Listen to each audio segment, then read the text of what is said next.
What's going on, everyone, and welcome back to the channel. Today I've got another NBA discussion video to be talking about with you guys, this time actually revolving around the Los Angeles Lakers and the Cleveland Cavaliers, and whether or not I think, you know, the Los Angeles Lakers should actually be looking to try and trade for Kevin Love. So without further ado, let's get straight into it. So I believe it was like a year or so, like it's literally so long ago, that there was a rumor the Lakers would actually be interested in partnering up, you know, Kevin Love with LeBron once again.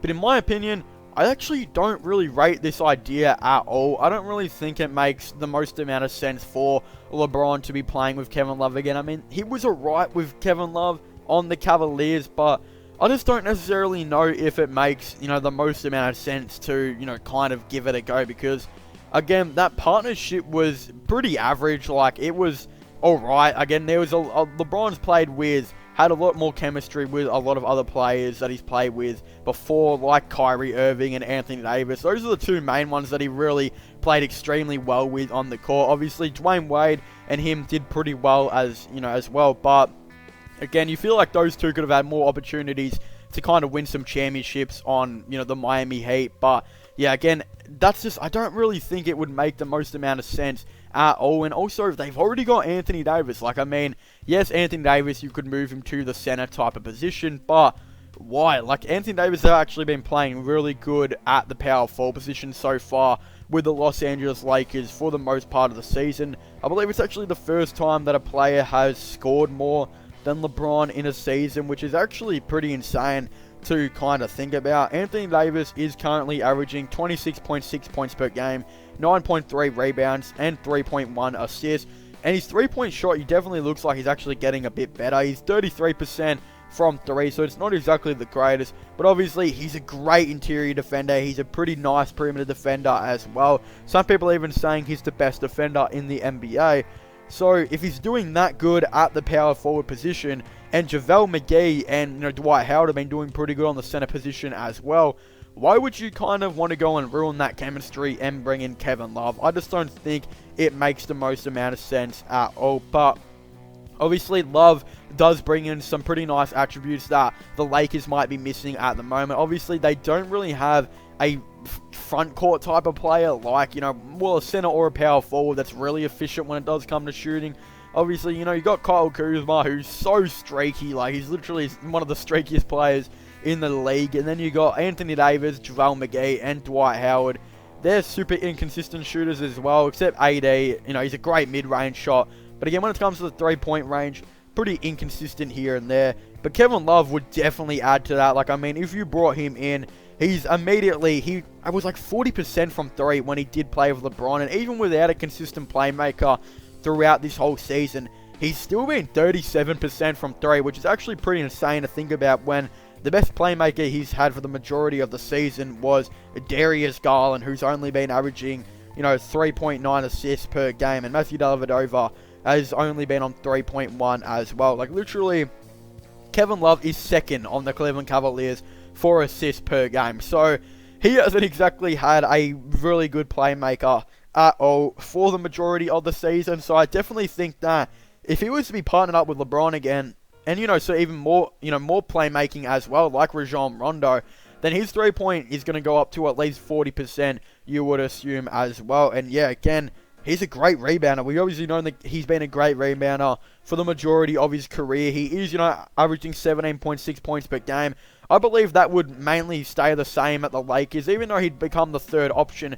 The reason I think it would remain the same is obviously he'd be getting much more better looks. He would have, his three-point accuracy would go up. It would pretty much be the same. I mean, when he played with LeBron, he was on about 18 points per game as well on his average consistently with LeBron. So again, I think that would be pretty interesting. And even with Andre Drummond, Tristan Thompson, and Larry Nance on his team, and I believe all three of those other players are in the top 50 in rebounds this season per game, he's still averaging 9.8 rebounds per game. Like, that's literally insane. Some people believe Andre Drummond's the greatest rebounder of all time. There's literally some people believe that, you know, Tristan Thompson is one of the greatest rebounders for his height. I mean, he's literally only 6'9". Larry Nance has been a pretty good rebounder throughout his career as well. And then you got Kevin Love, who is, you know, hasn't been on the boards as much as he has in his past seasons. You know, again, one season he averaged 11.1 with LeBron. He's still averaging 9.8 rebounds per game, which is absolutely insane to think about. But despite all of these stats that I've, you know, kind of just listed out, I don't really think it makes the most amount of sense at all for the, you know, for the Cleveland Cavaliers and the Lakers as well. I mean, I've talked about this whole entire video that it wouldn't make too much sense for the Lakers, but what would the Cavs get out of this deal? I mean, they'd get Kyle Kuzma, who will be on, you know, his deal will be ending. And also, just based on the fact that the picks won't exactly be that great, who knows if Kyle Kuzma will even be that great for the Cavaliers? And is he really what the Cavaliers need at this point? I mean, it's not like Kuzma's extremely young anymore. He's about, you know, 25 years of age. And once he gets to the Cavs, he'll be about 25 and a half to 26. So, do the Cavaliers really, you know, need Kyle Kuzma? Or should they potentially go younger? I think they should obviously be going younger. And I don't necessarily know if it would be really the greatest fit for the Cavaliers at all. Again, I'd be still pretty happy if, you know, the Cavaliers got Kuzma. But I feel like there could be some better options potentially out there. But of course, when it does come to Kevin Love, I just don't think it makes any, you know, any amount of sense for the Lakers as well. Like, I mean, they do need...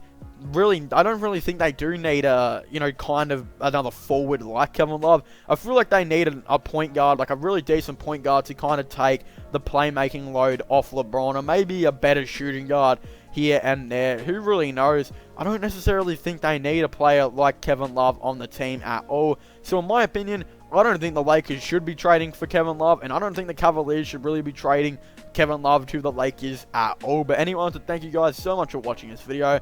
Make sure to leave a like and subscribe to the channel for all the latest NBA content and NBA news. And also don't forget to, you know, comment in the comment section down below.